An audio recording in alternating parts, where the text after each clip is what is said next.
YouTube, what is going on? It's your boy Buddha, back in the building for another Last Cloudia news and information video.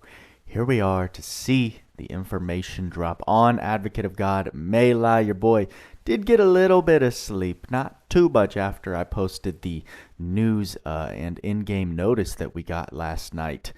But here we are to see what Maylymare is actually bringing on paper. Of course, we never know a character's true usefulness, effectiveness until we get them in game, test them out, see how they perform in different types of scenarios. Also, I know your boy has been gone for a little while in terms of video production. Kind of busy IRL, but also we've been quite addicted to Elden Ring over on Twitch. And I'd also like to kind of grow the Twitch platform just a bit. I really want that to be the hub of kind of variety gaming streaming over there for the Buddha gang. So join me over there if you do have a Twitch account. If you want to hang with your boy live more often, watch me go through the incredible journey of Elden Ring currently. Like I mentioned in the last video, we have pre-time skip Buddha and now post-time skip Buddha. It's just turning out to be a real fun time. So would appreciate it if y'all click the link in the pinned comment to go follow me over there. And without further ado, let's jump into some Maylymare info, shall we? Oh, that's her voice. Oh. Very, very different from the voice I gave her. You're being contacted directly by an advocate of God. Much more soft-spoken. Not sure if I can mimic that voice well. And there is Maylymare in her art form, all of her glory. Scissor Wraith is a 5-hit. Something Torture is a 12-hitter. God Ripper is a 15-hitter. Quite a long combo, I feel. Bloody End looks like a single target special. Interesting. Edward Scissorhands, huh? We've got the female Edward Scissorhands in the building, everyone. As we can see clearly from her art, she's a dual wielder. But let's get into her traits. We've got Divine Forfex when 2 swords are equipped. Physical attack damage plus 50%. Critical damage plus 25%. And damage cap plus 5,000. The final attacks of both skill 3 and special greatly cut enemy defense. And boost damage cap plus 100k. And deal damage. Really now? Interesting. Okay. 2 sadistic urges. Duration of status ailments given by unit plus 50%. Damage from physical attacks and specials to enemies with exsanguinate plus 20%. And damage cap plus 4,000. Boost physical attack and special damage based on number of status ailments and on an enemy for each damage plus 12%. Damage cap plus 2,000. Max 60% and plus 10,000.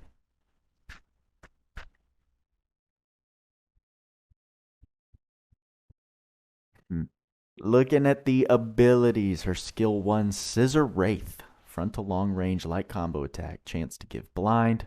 Skill 2, Soul Torture. Charge and deal a medium area light combo attack. Chance to give curse.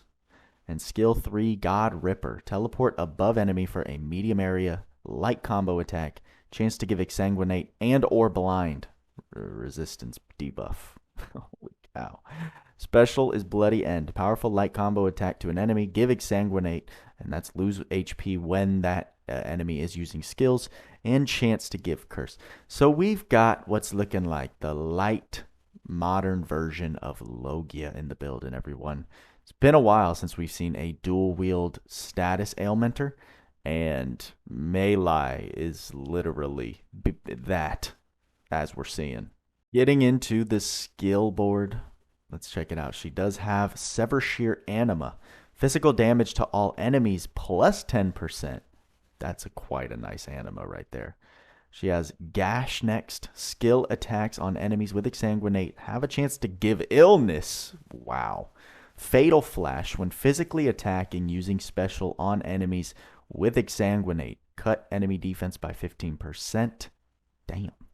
Bloody Makeover. Skill attacks on enemies with exsanguinate have a chance to absorb 5% of damage's HP. Jeez Louise. And dazzling wings. Chance to nullify physical attack damage taken. If damage is nullified, chance to give enemy blind.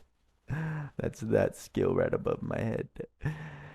And then let me try and move out of the way for the rest of the board that we know of. We have Giga Shaker, Anula Melth, Fighting Spirit 4, Critical Up 3, Advanced Aim Vitals, Human Slayer, Curse Research, Stun Research, Ecology Research, Auto Protection, Auto Haste, Light Drive, Light Mega Drive, Light Attack Raise 3, Light Critical Raise, Goddess Kiss, Terror Melth 2, Dual Wield, Sword High Boost, Sword Mega Boost, Sharp Eyes, Rapid Recovery, Paranoia, and Goddess Advocate.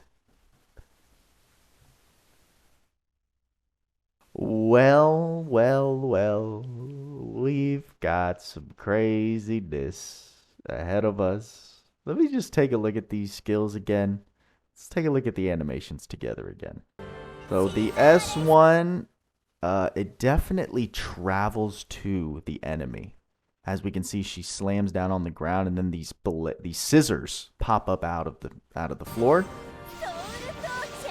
Her S2 is a nice little dash and then air combo where then she slams back down into the ground.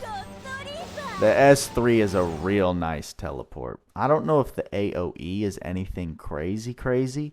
However, wow, I think she's gonna be pretty devastating. I mean, with that final hit, so it's 14 hits of whatever her regular damage is going to be, and then that final hit has an extra plus 100k. It's not a hard cap. It's plus 100k. Jeez.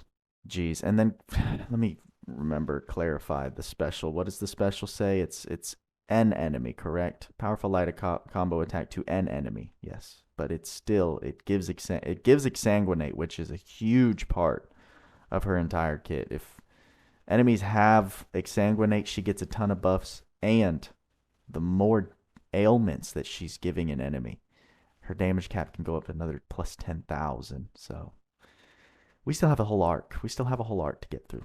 Coming with a UR. Very weird. This is definitely unexpected. I don't think any of us were anticipating a UR prior to the anniversary. But here we have Maylymare. The arc trait at max level. Boost damage as hit count increases. Max damage plus 40% at 100 hits or more. When an ally other than this unit is incapacitated, give a damage taken plus 30% debuff to a random enemy once per wave. Damage cap plus 4,000 to enemies with a status ailment. Oh, that's a lot of damage cap. That's a lot of damage cap on an arc, yo. That's the most we've seen, yeah? 4,000, technically. I think the most we've seen before is 3,000. And that's just with the status ailment. I mean, freaking Logia. Logia's going to love this arc. I mean, she's obviously going to love this arc the most. The arc skill, now take into consideration, this arc skill is only at max arc skill level, right?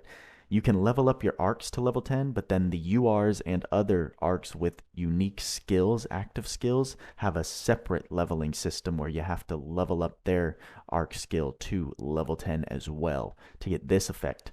Give all enemies blind, curse, and illness. Very powerful dark attack with a chance to insta-kill. Damage cap plus 15,000. Insta-kill excludes bosses and arena. It's silly that they put that because you can't even use UR arc skills in arena. So anyway, I mean, it's a big deal for her. This is literally made for her. Is that like her true form technically? It's pretty crazy. Learnable skills. Dog eat dog. Skill damage plus 10% against non-boss enemies. Okay. Hello, arena. High drain. We're getting on an arc. So single enemy's defense minus 35%. We're going to be very nice for boss debuffing. And Terror Melth 3. Damage to enemies with status ailment plus 30% and cap plus 2,000. Aim Vitals, Giga Curse, and Blood Force. Holy cow. This is a status ailment lover's dream fantasy arc right here. What's the AER?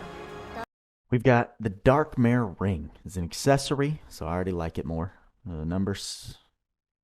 Damage to enemies with status ailment plus 15% and physical damage taken minus 10%.